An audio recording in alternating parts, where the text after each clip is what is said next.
Hervé Comment, on attendait ce choc, c'était le choc de ces huitièmes de finale, mais on a eu la sensation de deux équipes qui ne voulaient pas prendre de risques dans cette rencontre avant tout.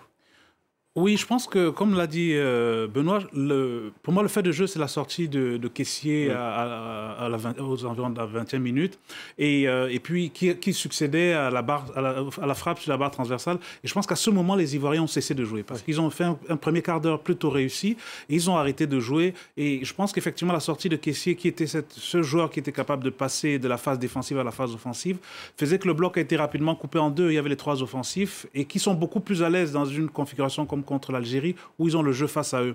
Là, aujourd'hui, effectivement, c'était plus difficile. L'Égypte a joué comme d'habitude, en assurant. Et j'ai trouvé que Mo Salah était un vrai patron aujourd'hui, un vrai playmaker, faisant jouer les autres.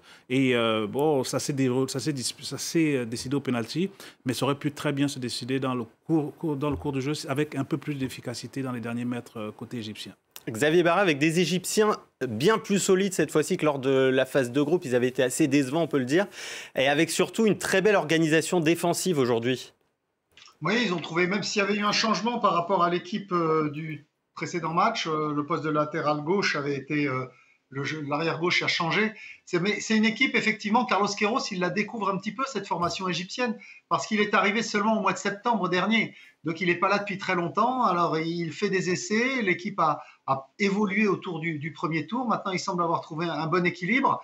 Maintenant, c'est vrai que c'est une équipe qui ne pratique pas un football très spectaculaire. Les Ivoiriens ont eu l'essentiel de la possession.